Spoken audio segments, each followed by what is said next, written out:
प्रिय बंधुगण स्वागत करुछि आपनको आमरे हॉरर स्टोरी रो दुनिया को। बंधुगण मु जानिछि आपनको आमर कहानी गुड़िक बहुत भल लगुछि, किंतु आपणक मध्यरु एमिति किछि बंधु अछन्ति जे माने कि आम वीडियो प्रतिदिन देखुछन्ति किंतु आम चैनल को एपर्यंत सब्सक्राइब करि नाहन्ते।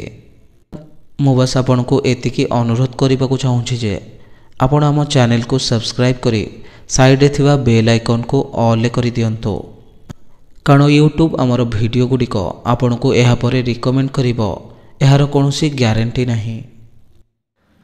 समीर गोटे इंजीनियरिंग छात्र बहुत परिश्रम करिबा परे गोटे नामी कॉलेज रे तार ना लिखा हला। एही कॉलेज रे पढ़िबा पई से अनेक वर्षरु स्वप्न देखुथिला। परिवार रे बापा माँ जेजेबापा जेजेमा थिले। समीर को बापा जने बड़ व्यवसायी।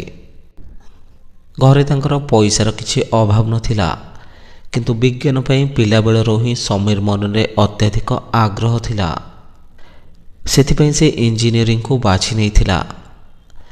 समीर ना ठाकुर को मानुथिला ना भूत प्रेतक अस्तित्व उपरे तार विश्वास थिला। से कॉलेज रे भर्ती हेबा परे सेठी गोटे कहानी सुनिला कि हॉस्टेल रो गोटे रूम अछि, रूम नंबर 68, जोठी गोटे प्रेतर अस्तित्व अच्छे। से रूम रो प्रेत सेठारे कहारी को रहिबा को दिए नहीं। एई कथा सुनिला परे समीर को मन रे जिज्ञासा हैला। से भाबिला से सही रूम रे रहिबो एवं प्रमाण करि देबो जे एते वर्षरु जहा सब सही हॉस्टेल ले समस्ते कहूथिले से सब अंधविश्वास थिला। समीर साहसी थिला। से निजे से हॉस्टेल को वार्डन को सहित कथा होई रूम को निज पई अलर्ट कर नेला। आगरु एते वर्ष रे कोनोसी छात्र से रूम नंबर 68 रे रहिबा पई साहस करि नथिले। समस्ते एहा सुनी आश्चर्य होई जाइथिले। समीर किंतु ए विषय रे निज परिवार लोकंक सहित किछि कथा होई नथिला, कारण तांको परिवार लोके भूत प्रेतक उपरे विश्वास करुथिले। समीर ता जिनस पत्र नहीं हॉस्टेल ले पाद देला। हॉस्टेल टी इंग्रेज माने तैयारी करिथिले। पुराना ढांचा को एबे मध्य समिति रक्षणाबेक्षण करा जाई रखा जाइथिला। नुआ करी कैंटीन टी तैयारी होइथिला एवं किछि नुआ रूम तैयारी होइथिला, किंतु एबे मध्य ब्रिटिश अमलर छाप स्पष्ट भाବରେ परिलक्षित हेउथिला। समीर हॉस्टेल ले पहुंचिबा आगरो ही समस्ते चर्चा करुथिले किए से पिला जार एते साहस अछि। केते जण ताकू बोका कहूथिले तो केते जण ताकू प्रशंसा करुथिले, किंतु सेही हॉस्टेल रे रहुथिबा सबु छात्र ताकू देखिया पई अपेक्षा करिथिले। समीर हॉस्टेल रो बारंडा दे गला बेले हठात ताकू लागिला केही जणे तार पछे पछे चलुछि। से भाबिला सीनियर छात्र माने बोधे थटा मजा कि रैगिंग करिया पई ता पछरे आसुछन्ते। अनेक नुआ पुराना छात्र ताको अनै रहिथिले। से कहारी को न देखी रूम नंबर 68 पाखकु जाई देखिला जे पाख आख रूम रे सब ताला झुलुछि। पिला मनक मन रे एते डर थिला जे से रूम पाखरे मध्य केही रहु नथिले। समीर मने मने हसुथिला एवं भाबुथिला आजिर आधुनिक दुनिया रे मध्य लोक माने भूत प्रेत उपरे विश्वास करुछन्ते। ए कथा ताको हजम हेउ नथिला। हठात आखि पड़िला रूम कबाट उपरे सेठी किछि ताला झुलु नथिला। से देखिला कबाट भीतरु बंद अछि। से कबाट बाड़िला। किछि समय परे गोटे पिला आसी कबाट खोलिला। समीर ताकू प्रथमे देखि आश्चर्य होई गला, किंतु पर मुहूर्त रे खुशी मध्य हेला, कारण ताकू लागिला जहा हो एठे मो व्यतीत अन्य जणे छात्र भी अछि जे मो परि निर्भीक। समीर ताकू हाय मु समीर प्रथम वर्षर छात्र बोली ताकू कहिला।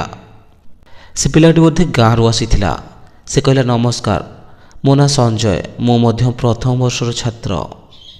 दुहे दुहीक परिचय पाइबा परे समीर को संजय पचारिला, अरे सांग तु ए रूम विषय रे किछि सुनिनु कि? समीर कहला हाँ शुणिछि, मात्र मु भूत प्रेत उपरे विश्वास करे नहीं। संजय कहला ए रूम विषय रे अलग अलग कहानी समस्ते कहते, किंतु मु जानिछि सत कौन। समीर को जानिया पई इच्छा हैला। से कहला अच्छा तुमे कौन जानिछ कुह तो। संजय कहला मो अजा ए हॉस्टेल सफाई कर्मचारी थिले जेतेबेले एही रूम्रे से पिला आत्महत्या करिथिला। मो अजा कहूथिले एही स्थान रे एमिति किछि भौतिक घटना घटे नाही। पिलामाने निज मनरो नाना प्रकार कहानी गढ़ी एसबुक निज मनोरंजन पर शुणई थांते। समीर कहला तुम आग कुह से पिलाटी आत्महत्या कौन पाई करिथिला। संजय कहला अरे धैर्य धर कहूछे तुमे कौंठी को पळई जीव ना मु केउठी को पळईबे 4 वर्ष तो एका सांगरे एई रूम रे काटिबा। संजय कहला कथाटी आजिठू 50 वर्ष पुराणा। मो अजा सेतबेले एठी काम करुथिले। गोटे गरीब घर पिला अतुल एही कॉलेज को पढ़िबा पई आसीथिला।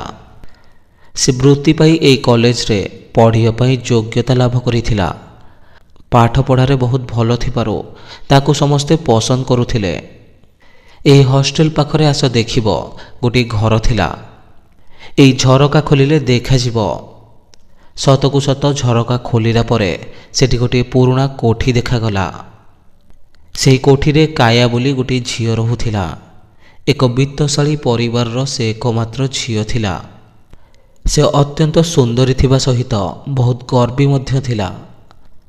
अतुल उपरे थरे तार नजर पड़िला। अतुल किंतु ताको अणदेखा करे निज पाठ्यपुस्तक पढ़िबारे व्यस्त थिला।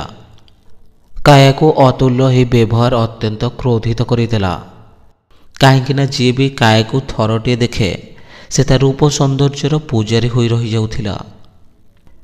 सेही अहं भाव काया मनर थिला। से चाहूथिला केमिति अतुल ता प्रेम रे पागल हेउ जेमिति अन्य माने होउथिले। अतुल निज पॉकेट खर्च पई घर घर जाए ट्यूशन करुथिला। ता जानि पारि काया मध्य अतुल को ताकू ट्यूशन पढ़ाइबा पई अनुरोध कला। अतुल कायार अनुरोध रक्षा करने चाहे ताकू पढ़ाइबा पई ता घर को गला। कायर पाठ पढ़ारे मन नथिला।